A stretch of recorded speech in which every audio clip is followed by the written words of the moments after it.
My name is Nashcan. I'm a male employment officer in the male employment unit at the Bureau of Gender Affairs, which is a part of the Ministry of Culture, Gender, Entertainment and Sports. All right, so Nashcan, tell me when this department started and what are some of the stuff that you guys offer, programs that you offer. So this department, which was born out of the need for male or men and young boys engagement in Jamaica, was actually established this year of 2024, officially the month of February.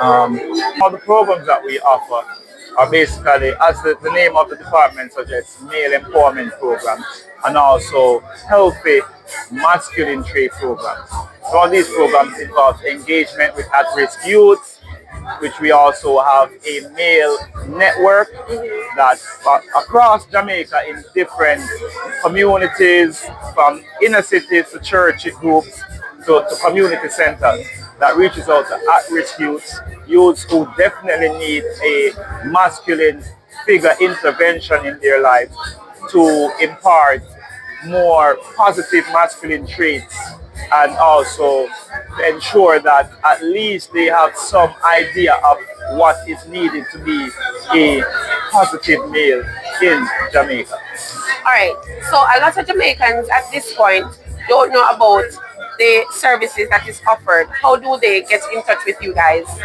They can definitely reach out to us at the Bureau of Gender Affairs. Either we also have our Instagram page, we have our social media platforms.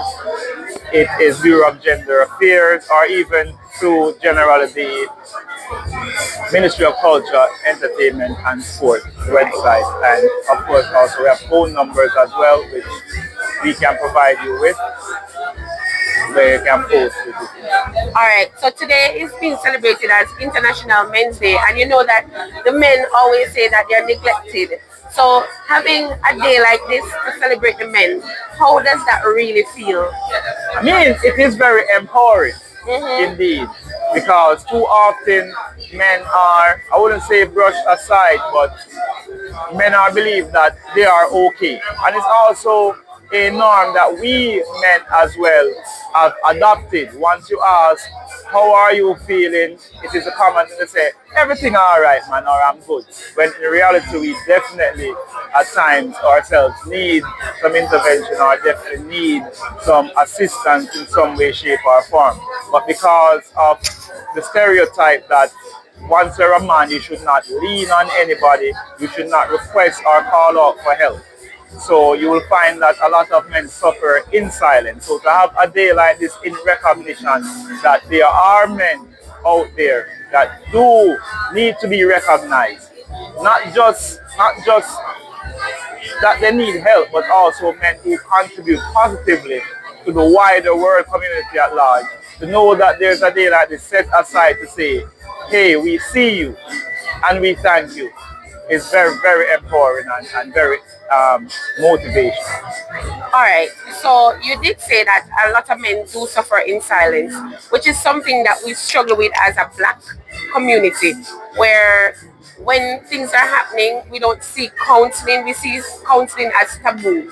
So, for the bureau, do you guys offer any form of counseling or support for a person that might be feeling down and out or maybe going through a lot?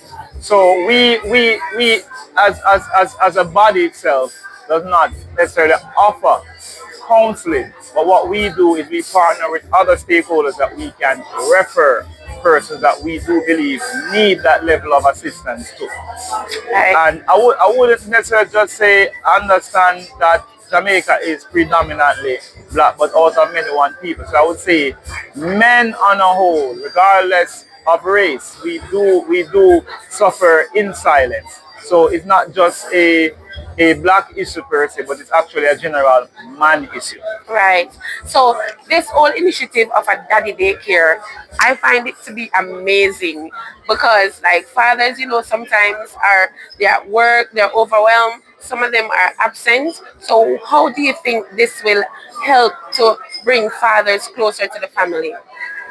It will actually help in a big way, because at least the fathers can know that even if it's between work, sometimes you have dads who are working two jobs, you have dads who have that job and they have the side hustle, because at the end of the day, the financial aspect of every relationship in this modern world is critical and very important. So you have fathers who will go that extra mile to ensure that even though I can't be there physically, at least I can be there financially to ensure that a present and a future for my children is sustainable.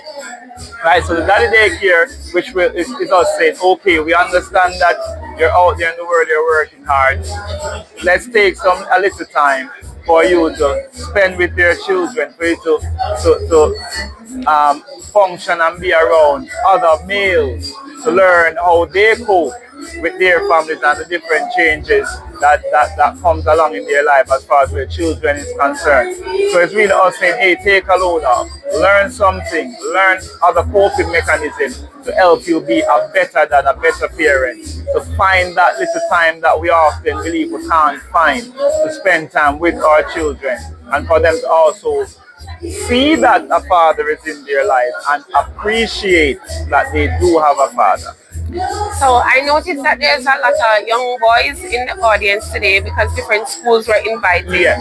What advice would you give to those youngsters that are present in the audience today? So, as an advice to these youngsters would be that based on what they see, as there are also a lot of adult men and fathers here. So the advice would be, as they see that men are trying to make a difference, stepping up to the plate, so to speak, batting up and ensuring that they are trying their best to be in their children's life, whether they have present dads in their lives or not. But for the future, they know that they too have an important role for a sustainable Jamaica and a sustainable world at large. Okay. All right. Thank you so much, Nashcan, for speaking with me.